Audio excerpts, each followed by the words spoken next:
आप देख रहे हैं नव चेतना मंच। यदि हमारे वीडियो आपको पसंद आए तो वीडियो को ज़्यादा से ज़्यादा लाइक, शेयर और कमेंट कीजिए।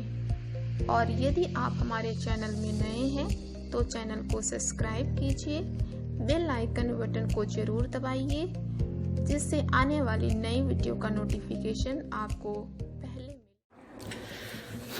नव चेतना मंच संस्कृत भाषा अंक 7 व्याकरण के अंतर्गत आज बारी है यण संधि की, यानी नंबर 4 पे यण संधि। ठीक, अब तक इससे पहले मैंने आपको 3 संधियाँ पढ़ा दी और आज मैं पढ़ाऊँगा आपको यण संधि। तो इससे पहले मैं संधि प्राप्त करूँ तो वीडियो आप मेरा पूरा देखिएगा, ठीक है।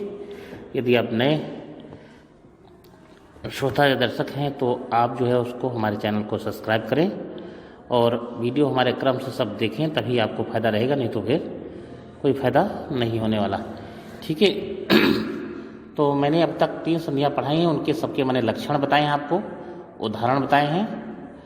तो आज मैं जो संधि पढ़ाऊँगा यण संधि, इसमें आपको अभी तक जो संधियाँ मैंने पढ़ाई थी उसमें पहले शब्द का अंतिम अक्षर छोटा बड़ा होता था, ठीक है।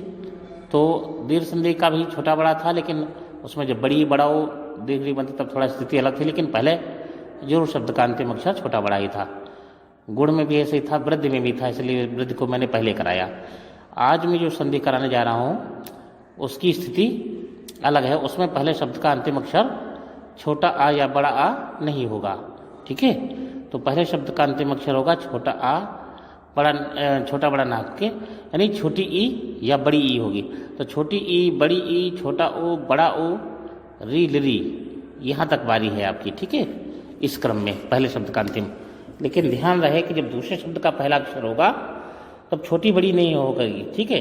अगर पहले शब्द का छोटी बड़ी होगा तो दूसरे शब्द का पहला अक्षर छोटी बड़ी नहीं होगा, क्योंकि अगर पहले शब्द का अगर छोटी बड़ी होगा दूसरे शब्द का भी छोटी बड़ी होगा तो वहाँ पर संधि दीर्घ बन जाएगी आपकी। इसलिए ये ना होकर कि कोई और स्वर हो तो पहले शब्द का यदि अंतिम अक्षर छोटी बड़ी हो तो दूसरे शब्द का पहला अक्षर छोटी बड़ी ना होकर कोई और हो, चाहे छोटा हो चाहे छोटा हो, ठीक है, कुछ भी हो। इसी तरह से दूसरे शब्द का पहला अक्षर यदि पहले शब्द का अंतिम अक्षर छोटा हो बड़ा हो तो दूसरे शब्द का पहला अक्षर छोटा हो बड़ा हो ना होकर के कोई और हो, तब वाह बनेगा, ठीक। छोटी बड़ी के स्थान पे या, छोटा हो बड़ा हो के स्थान पे वाह, री की जगह पे रा और ली की जगह पे ला होगा, ठीक। तो अब देखना पड़ेगा कि दूसरे शब्द का पहला अक्षर छोटा है तो यह ही रहेगा, अगर बड़ा है तो या बड़ा हो जाएगा। जैसे इति प्लस यदि प्लस अब करेंगे तो यद्यप होगा, इति प्लस आदि करेंगे तो इत्यादि हो जाएगा। तो ये सब उदाहरण अभी मैं आगे आपको बताऊंगा। तो पहले आप जो है इसको मैं किताब के साथ बताऊँ। सूत्र इसका होता है इको यणाची। अब इसमें 3 चीज़ हैं, इक है, यण है, अचि है, अच प्रत्याहार। तो 3 प्रत्याहार अगर आपने हमारे जो है प्रत्याहार जो मैंने आपको बताया था समझता तीसरी रिकॉर्डिंग में शायद बताया था, तीसरे वाले अंक में। तो अगर आप प्रत्याहार अगर आप समझते होंगे तब तो आप ये समझ पाएंगे कि इक क्या होता है, ठीक है, यण क्या होता है, नहीं तो फिर आपको समझना मुश्किल पड़ेगा थोड़ा। तो इक के अंतर्गत आता है ई, उ, री, री, ठीक, 4 चीज़ें होते हैं। और दूसरे नंबर पर क्या है यण। यण में होता है या, व, र, ला, 4 चीज़। और अच में होता है पूरे सारे स्वर आ, ई, उ, री, ली, ए, ओ, आई, ओ। तो यानी इक को यण हो जाए कब हो जाए, जब पर यानी दूसरे शब्द का पहला अक्षर अच प्रत्याहार के अंतर्गत आया, अच के यानी कोई स्वर हो तो तभी इक के स्थान पे यण होगा। अब इक के स्थान पे यण होगा, इसका निर्धारण कैसे करेंगे? तो ये उच्चारण स्थान के हिसाब से देखते हैं कि छोटी का उच्चारण स्थान किससे मिलता जुलता है, या से। छोटा ओ का उच्चारण किससे मिलता है, वा से। री का रा से मिलता है, ली का ला से मिलता है।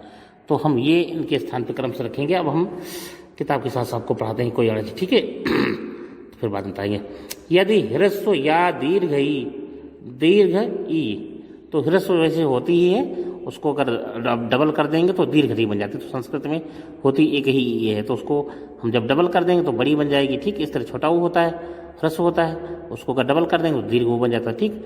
छोटा ऊ तो क्या कहा, यदि ह्रस्व या दीर्घ ई ओ री के बाद असमान यानी उसके जैसा न हो, उससे भिन्न हो, स्वर आए तो ई ओ री के स्थान पर क्रमशः या व र ला 4 चीज होते हैं इसमें यण प्रत्याहार हो जाता है। इको यणच इकह प्लस यण प्लस अच का अर्थ ही है कि इक के बाद यदि कोई अच हो तो उसके स्थान पर यण हो जाता है। मैंने आपको पहले ही काफी कुछ बता दिया है व्यवहारिक दृष्टि से, ठीक है। जैसे अब उदाहरण से बात ज़्यादा समझ में आएगी, लेकिन जैसे अभि प्लस उदय, तो अभा छोटी, पहले शब्द का अंतिम अक्षर क्या है? अभि छोटी है, और उदय का पहला अक्षर छोटा ऊ है। तो यदि छोटा ऊ की जगह बड़ी या छोटी होती तो यहाँ पर दीर्घ बन जाती, लेकिन ऐसा नहीं है, अलग है, इसलिए यहाँ पर यण संधि होगी। तो एक चीज़ आपको ध्यान रखना है कि पहले शब्द का अंतिम अक्षर जब भी छोटी बड़ी या छोटा ऊ बड़ा आएगा या री आएगी, उससे पहले जो व्यंजन होगा वो निश्चित रूप से आधा ही होगा। उदाहरण के लिए देखते हैं अभि प्लस उदय, तो यहाँ पर आधा छोटी ई है, छोटी ई की जगह पर हम आधा या करेंगे, और इससे पहले ठीक पहले है भा, तो भा व्यंजन है, ये हो जाएगा आधा, तो छोटा आधा भा आधा या हुआ। अब आधा या में हमने उदय का जो है छोटा ऊ मिला दिया, तो छोटा ऊ जब मिलाएंगे तो या छोटा हो जाएगा, तो शब्द बनेगा अभ्युदय, ठीक है, अभ्युदय बनता है। इस तरह से प्रति प्लस उपकार है, प्रति के ई की जगह पे अधया ता हो जाएगा, आधा ता तो आधा पारा आधा ता अधया।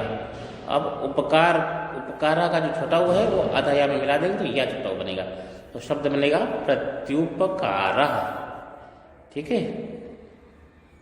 तो यदि प्लस अपि, तो यदि का अंतिम अक्षर छोटी है, उससे पहले दा है, तो दा को हम आधा दा करेंगे, या हो जाएगा, तो या आधा दा आधा या हुआ। अब आधा दा में हम अपि के छोटा अ को जोड़ेंगे, तो ये या में पूरा जब बन जाएगा, तो या आधा दा पूरा या पा छोटी, शब्द बनेगा यद्यपि, ठीक है। ये थोड़ी संधि कठिन है अन्य संधियों की अपेक्षा, जो भी मैंने अब तक कराया है, थोड़ा सा इसमें क्योंकि आधा अक्षर भी करना पड़ता है, तो ये चीज़ आपको ध्यान रखना है। इति प्लस आदि, इति का अंतिम अक्षर छोटी है, उससे पहले ता है, ठीक है, तो छोटी आधा ता आधा या हुआ। अब आधा या में हम आदि का जो पहला अक्षर है बड़ा आ, इसको जोड़ देंगे, तो शब्द बनेगा इत्यादि, ठीक है। इस तरह से आपका बना। अगला शब्द है सुधी प्लस उपास्य, सा छोटा ऊ धा बड़ी है ना, यहाँ पर ब्रज के हिसाब से सा में छोटा ऊ मात्रा, धा में बड़ी ई मात्रा, ठीक। तो बड़ी की जगह पे आधा हो गया, धा हो जाएगा यहाँ पे आधा या, दो आधा धा सॉरी, तो सा छोटा ऊ आधा धा आधा या हुआ। अब आधा या जो हुआ उसमें हम उपास्य के छोटा ऊ को जोड़ देंगे, तो बनेगा सा छोटा ऊ आधा धा या छोटा ऊ पा बड़ा आधा सा या विसर्ग, शुद्ध्युपास्य, ये शब्द बनता है, ठीक है। तो आगे देखते हैं नदी प्लस ऊर्मी, तो नदी के बड़ी के जगह पे या हो जाएगा, दा हो जाएगा आधा, तो ना आधा दा आधा या, तो नद्यूर्मी ये बनेगा, ठीक है। अगला शब्द है मधु प्लस अरि। अब मा धा छोटा हुआ, अभी तक छोटी हम जो देख रहे थे, पहले शब्द का अंतिम अक्षर छोटी था, तो वहां पर यह बना था। अब छोटा ऊ बड़ा की बारी आई, तो छोटा ऊ बड़ा जब आएगा तब वाह हो जाएगा, ठीक है। तो माँ आधा धा, माँ धा छोटा ऊ है, छोटा ऊ की जगह पर हम आधा वाह करेंगे, उससे पहले जो धा है इसको हम आधा धा करेंगे, तो माँ आधा धा आधा वाह हो गया। अब आधा वाह में अरि का जो छोटा है जोड़ेंगे तो पूरा वाह बन जाएगा, तो शब्द बनेगा मध्वरी, ठीक है। अगला शब्द है सु प्लस आगतम, सा छोटा ऊ को हम आधा वा करेंगे, उससे पहले जो सा है दंती सा, इसको हम आधा सा करेंगे, तो सा आधा सा आधा वा बन गया। अब आगतम का बड़ा आ है, इसको आधा वा में जोड़ेंगे तो वा बड़ा बन जाएगा, शब्द बनेगा स्वागतम, ठीक है बेटा। अगला शब्द है वधु प्लस आदेश। वधु का अंतिम अक्षर बड़ा हुआ है, उससे पहले धा है, तो हम बड़ो ऊ को आधा वा करेंगे, धा को आधा धा करेंगे तो वाह, आधा धा, आधा वाह हुआ। अब आधा वाह में बड़ा आ जोड़ेंगे तो वाह बड़ा हो जाएगा, तो शब्द बनेगा वध्वादेश। ठीक है। अब री की बारी आ गई। पितृ है, पा छोटी तारी, पितृ प्लस आदेश, तो री को हम आधारा करेंगे, उससे पहले ता है, ये आधाता हो जाएगा, तो पा छोटी आधाता आधारा। अब आधारा में आदेशा का बड़ा जोड़ देंगे तो रा बड़ा बन जाएगा, तो शब्द बनेगा पित्रादेश। धातृ प्लस अंशः, अगला शब्द है। री को आधारा करेंगे, ता को आधाता, तो धा बड़ा आधाता आधारा हुआ। आधारा में अंशा का छोटा है, इसको जोड़ेंगे तो पूरा रा अंशवर विसर्ग हो जाएगा, तो धात्रंशः शब्द बनेगा। लृ प्लस आकृति, अब लृ की बारी आ गई, तो लृ है प्लस आकृति। लृ को हम आधा ला मान लेंगे, उसके बाद आकृति के बड़ा आ को जोड़ देंगे, ला में तो ला बनेगा, तो शब्द बनेगा लाकृति ही। ठीक है। आगे उदाहरण कुछ और हैं, भी देखते हैं। प्रति प्लस एकम बराबर प्रत्येकम। अब मुझे लगता है अब आपको समझ में आ गई होगी बात। तो प्रति के छोटी को आधा ता करेंगे, ता को आधा ता, वो प्रति के छोटी को आधा या किया, उससे पहले जो ता है वो आधा ता हो जाएगा, तो आधा पर आधा ता आधा या हुआ। और आधा या में हम एकम के ए को जोड़ेंगे तो शब्द बनेगा प्रत्येकम या एकाद। ठीक है। फिर पितृ प्लस आज्ञा बराबर पित्राज्ञा। री को आधारा किया, ता को आधाता, पा छोटी आधाता आधारा। अब आज्ञा के बड़ा आ को जोड़ दिया तो रा बड़ा बन गया, तो शब्द बना पित्राज्ञा। ठीक है। तो मोटी चीज आप ये समझिए कि पहले शब्द का अंतिम अक्षर जब छोटी बड़ी हो और उसके बाद दूसरे शब्द का पहला अक्षर कोई दूसरा स्वर हो, छोटी बड़ी ना हो, छोटी बड़ी होगी तो दीर्घ बन जाएगा, तो वो छोटी की जगह पे आधा या बन जाएगा, उससे पहला जो भी व्यंजन होगा वो आधा व्यंजन बन जाएगा। ठीक। यदि पहले शब्द का अंतिम अक्षर छोटा व बड़ा होगा और दूसरे शब्द का पहला अक्षर यदि छोटा व बड़ा की जगह कोई दूसरा होगा, तब छोटा व बड़ा की जगह पे आधा वा हो जाएगा, उससे पहला व्यंजन आधा हो जाएगा। ठीक। इसी प्रकार री से आधा रा हो जाएगा, उससे पहला व्यंजन आधा आधा हो जाएगा। ठीक है। लृ भी आएगा, तो लृ की जगह लृ ना हो दूसरा होगा, तब क्या बनेगा, लृ की जगह आधा ला, और उसको हम आगे आने वाले स्वर से जोड़ देंगे। इसके उदाहरण मैंने आपको सबके छोटी बड़ी छोटा बड़ा को सबके दिए। अब कुछ प्रश्न अभ्यार के देखते हैं। ठीक है। तो निम्नलिखित शब्दों में संधि कीजिए तथा संधि का नाम उल्लेख कीजिए। कुछ शब्द आप बताइए। प्रति प्लस एकम बराबर प्रत्येकम, आप समझ गए होंगे। यदि प्लस अपि बराबर यद्यपि। नदी प्लस आवेगा बराबर नद्यावेगा। अति प्लस उदारा बराबर अत्युदारा। मधु प्लस अरि बराबर मध्वरी, पहले आपको बता चुका हूं। अभि प्लस उदय बराबर अभ्युदय।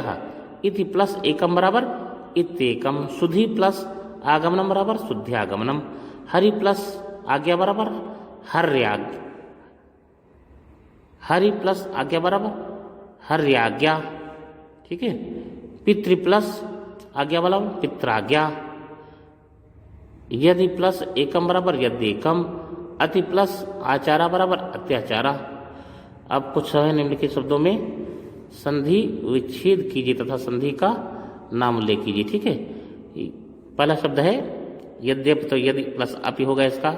प्रत्येकम प्रति प्लस एकम। इत्यादि है, इति प्लस आदया। इति प्लस आदि है तो इत्यादि, इति प्लस आदि हो जाएगा। ठीक है। इस तरह से पर्याप्त शब्द हैं। बस मोटी चीज पहले शब्द का आपको अंतिम अक्षर पता हो क्या है, दूसरे शब्द का पहला अक्षर, तब आप संधि कर पाएंगे। ठीक। तो ये मैंने आपको विस्तार से बताया। उम्मीद करता हूँ कि आपको यह संधि पूरी तरह से समझ में आ गई होगी। ठीक है। और आगे इसके बाद मैं आपको अयादि संधि कराऊंगा की जो अंतिम है। तो इस संधि को बहुत ध्यान से, विज्ञान संधि मैंने पढ़ाया है, इसको बहुत ध्यान से आपको पढ़ना है और लक्षण उदाहरण जरूर दिमाग में आप बैठा रखिए। ठीक। तब तक के लिए नमस्कार।